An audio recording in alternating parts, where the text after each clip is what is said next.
Good evening. Welcome to South Asia Newsline. I'm Limpim Vishum. Here are the top stories we are tracking for you on Monday, the 6th of July. Prime Minister Modi begins six-nation tour to attend BRICS and SCO summits. Lankan President Sirisena teams up with former rivals to form anti-Rajapaksa alliance. And Indian women's hockey team eyes Olympics after 36 years. And now for all the details. Atta Mohammad Noor, the governor of Afghanistan's Balkh province, has nominated 11 candidates to be the next defense minister. This comes after the parliament rejected President Ashraf Ghani's nominee, Masoom Stanikzai, for the post. Atta Mohammad Noor, who has been for long a critic of President Ashraf Ghani, said the next defence minister should be chosen considering the importance of the ministry and ongoing situation of the country. He also proposed the name of 11 nominees for the post, including some serving and former Afghan security personnel, while others being lawmakers. Noor had earlier criticised President Ghani's move to appoint Masoom Stanikzai as the defence minister, claiming that he was involved in a plot to assassinate former President Burhanuddin Rabbani. The lower house of the Afghan parliament had over the weekend rejected Stanikzai's name for the post. Stanikzai was the second nominee of President Ghani for defence ministry who has been rejected by the parliament. In January, his first nominee, General Sher Mohammad Karimi, had failed to get the approval of the lawmakers. The two rejections are seen as a sign of the growing power struggle between President Ghani and his former election rival turned Chief Executive Officer Abdullah Abdullah. With the second name being rejected, the country is left without a defence minister at a crucial time when the Afghan security forces and the Taliban are engaged in a fierce standoff in many places across the country. Indian Prime Minister Narendra Modi began his tour of 6 Central Asian nations on Monday. He is also scheduled to attend the BRICS summit in Russia and the Shanghai Cooperation Organization meeting during the 8-day tour. Indian Prime Minister Narendra Modi arrived in Uzbekistan capital Tashkent on Monday for the first leg of his Central Asian tour. While he met Uzbek President Islam Karimov in the capital, the two sides also linked a number of deals to increase bilateral cooperation in fields including trade and cultural exchange. Prime Minister Modi will travel to Kazakhstan and later attend the BRICS summit in Russia. BRICS nations comprises of Brazil, Russia, India, China and South Africa. The 7th BRICS summit, which will begin on Wednesday, is expected to finalize the role of the newly formed development bank other than improving economic cooperation and exploring the possibility of trade in local currency. Prime Minister would be going to UFA for BRICS after visiting 2 Central Asian countries, and on his way back from UFA he will be visiting 3 other Central Asian countries. The first country he visits on the 7th is Uzbekistan. This will be followed by Kazakhstan, and then he goes to UFA for the BRICS and the BRICS outreach. The Indian Prime Minister will also attend the Shanghai Cooperation Organization meeting. He is expected to meet his Pakistani counterpart Nawaz Sharif on the sidelines of the summit. Even though Pakistan Foreign Ministry last week stated that the two leaders will hold talks, India is yet to confirm the meet. This will be the first formal meeting between the two leaders after May 2014. Prime Minister Modi is expected to raise India's concerns over cross-border terrorism and the release of terrorist leader Zakir Rahman Lakhvi from a Pakistani jail. Sri Lankan President Maithripala Sirisena has decided to team up with Prime Minister Ranil Wickremesinghe and Chandrika Kumaratunga to forge an anti-Rajapaksa alliance. This comes after former President Mahinda Rajapaksa was granted nomination for the upcoming parliamentary election by the ruling coalition United People's Freedom Alliance. President Sirisena, along with Ranil Wickremesinghe and Chandrika Kumaratunga, is set to fight the August 17th parliamentary polls as an alliance. This means that the president will be breaking away from the Sri Lankan Freedom Party and the United People's Freedom Alliance, or the UPFA, along with other anti-Rajapaksa elements. His prevalence on both the sides had become untenable after the UPFA General Secretaries opted to side with Rajapaksa along with the majority of its members and leaders. The UPFA had last week granted election ticket to Rajapaksa after he announced his intention to contest the parliamentary polls. This came a day after President Sirisena, as the chairperson of the Sri Lankan Freedom Party, refused to grant nomination to his arch-rival Rajapaksa. Former President Rajapaksa, who ruled the island nation for 10 years, has been eyeing for a comeback following his shocking defeat to his cabinet colleague Sirisena in the presidential election earlier this year. His supporters had been negotiating with the current government for a favourable settlement to enable him contest under the UPFA banner.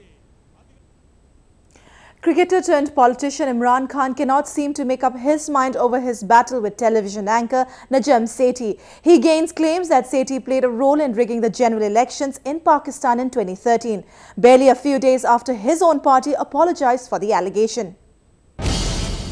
This time, Imran Khan claims that Sethi, who was the caretaker Chief Minister of Punjab during the 2013 general elections, was involved in 70 punctures and not just 35 punctures. What exactly are these punctures? They are supposedly instances of rigging in the elections. Khan's allegation comes days after the PTI tendered a public apology for his statement against Sethi. Imran Khan only makes these allegations to the media. To the Judicial Commission probing into the rigging charge, he said nothing about the so-called puncture theory. Sethi had informed the commission that he had lost control over the bureaucracy 2 weeks before the elections, and officials were reporting to the Pakistan Muslim League office instead of the Chief Minister's office. Meanwhile, the 3-member Judicial Commission headed by Chief Justice of Pakistan, Justice Nasir ul Mulk, completed its probe last week. Maldives government and the opposition have hinted at being optimistic of a resolution to end the 6-month-long political crisis in the country. During the second round of meeting between the two sides late on Sunday, the government reportedly said it is ready to release jailed politicians and withdraw charges against opposition supporters. The main opposition, Maldivian Democratic Party, has also submitted a list of around 1,500 people either in jail or facing charges for political activities. In addition, the party has requested a 2-week time to work around accepting President Abdullah Yamin's agenda of political reconciliation. The Maldivian government and the opposition had last week discussed the agenda and structure for the long-awaited negotiation. Maldives has been gripped by political turmoil since the imprisonment of former President Mohammad Nasheed. In what is being seen as the first step towards settlement, Nasheed was transferred to 8-week house arrest last month.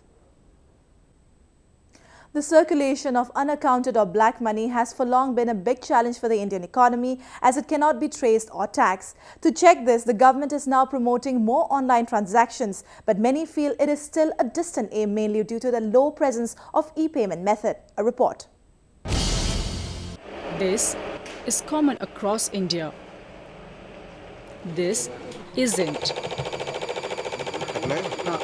In fact, MasterCard says India is one of the most cash-intensive economies in the world, even more than South Africa, Brazil or Mexico. And that's a problem. Paying in cash means no paper trail, which means tax fraud. Cash gets used in the commercial transactions, and those commercial transactions goes unaccounted. In the whole process, this money is escaping the taxation. Number 2, this money is creating a kind of parallel economy.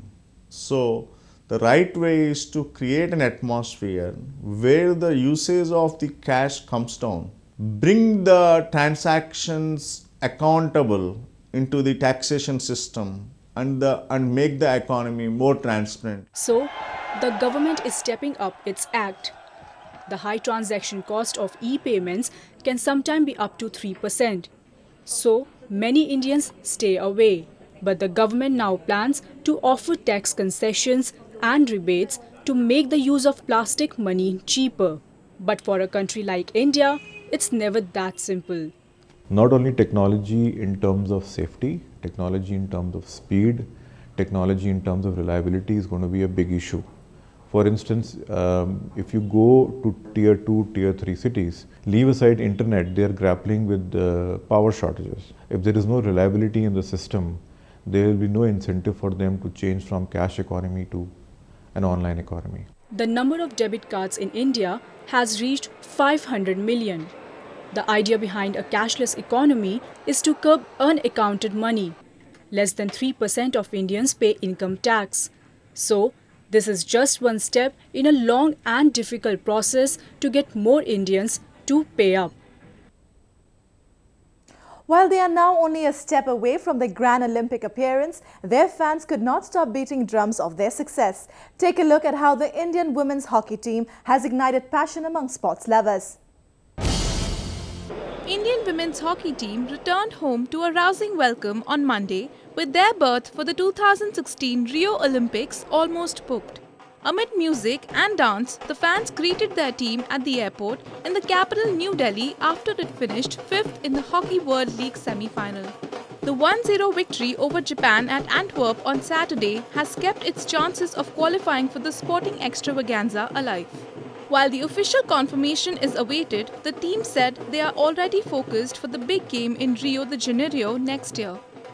Main हमारा ये target है कि अगर हम Olympics में जाते हैं तो हम लोग को वहाँ पे अच्छा परफॉर्म करना है और अच्छे रैंक पे आना है ताकि हमारी जो हॉकी है और ऊपर जा सके. Once officially declared, it will be for the first time since 1980 that Indian women will make appearance at the Olympics. Team members said they understood the significance of their latest win. बस हमें पता था कि मतलब इसके बाद हमारा कुछ ही नहीं है चांसेस, यही लास्ट चांस है, तो हम लोगों ने पूरी एफर्ट लगी की अपनी क्वालिफाई करने की. First time women team qualify किया, तो अच्छा लग रहा है काफ़ी. खेलने में मज़ा आ रहा था, अब क्वालिफाई करके और मज़ा आ रहा है. Indian women's hockey team's lone Olympics appearance was at Moscow way back in 1980. As the dry spell is soon to end, expectations are high from the team for a good show in the sport, which is also India's national game. Ramzan is not just about revelry and merrymaking, but it also encourages charity and sharing. Take a look at how Muslims in Pakistan are doing their bit to mark the holy month. After a day-long fast in the scorching summer heat, many people are not able to reach home on time to have their iftar meal. But many in commercial hub Karachi have taken up the task to help fellow residents break their fast even on the go. The port city, which was hit by a deadly heat wave last month, is seeing philanthropists handing out free meals to travellers. Volunteers relentlessly prepare food and drinks to feed hundreds of people every day. हमने एक 2 table से छोटा सा वो उस पे पैमाने पे शुरू किया था. आज अल्लाह का शुक्र है कि हमारे कारवान में बहुत सारे हमारे हम साथी हो गए हैं. तो ये 6-7वां साल है और 6-7 साल में अल्लाह का शुक्र है हम 600-700 आदमियों का अफ्तारी का रोज़ाना का बंदोबस्त हमारे यहाँ होता है. The wealthy residents buy food items and hand them over to various organizations and volunteers who further set up stalls before iftar. Travelers said such charity meals were a great cause. भी जाम होता है, रास्ते में देर रहती है, तो मैं रुक जाता हूँ. यहाँ पे इंतजाम होता है अच्छा अफ्तारी का, ये लोग बेचारे रोक लेते हैं, रास्ते में खुद ये अफ्तार कराते हैं. ये अमल तो बहुत नेक अमल है. एक तो अल्लाह ताला इससे खुश होता है और एक दूसरे जो बेरोजगार लोग हैं और जो दूसरे शहरों से लोग आए हुए हैं उनके लिए बड़ा फ़ायदेमंद हो जाता है कि यहाँ से जाते हुए और अफ्तार कर लेते हैं. The mass iftar is also for the financially weak who cannot afford a proper meal. Doing charity is considered as one of the 5 tenets of Islam. Following suit, Muslims perform acts of kindness during Ramadan. They believe that the holy month is not just about fasting and reading Quran, but also a time to show love and care for fellow men. Well, that's the way it was in South Asia this evening. Before we conclude the top stories once again. Prime Minister Modi begins 6-nation tour to attend BRICS and SCO summits. Lankan President Sirisena teams up with former rivals to form anti-Rajapaksa alliance. And Indian women's hockey team eyes Olympics after 36 years.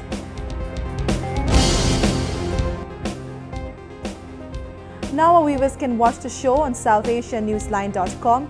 You can also visit us on Facebook.com/SAsiaNewsline and follow us on Twitter @SAsiaNewsline. That's all in tonight's edition. We will see you same time tomorrow. Good night.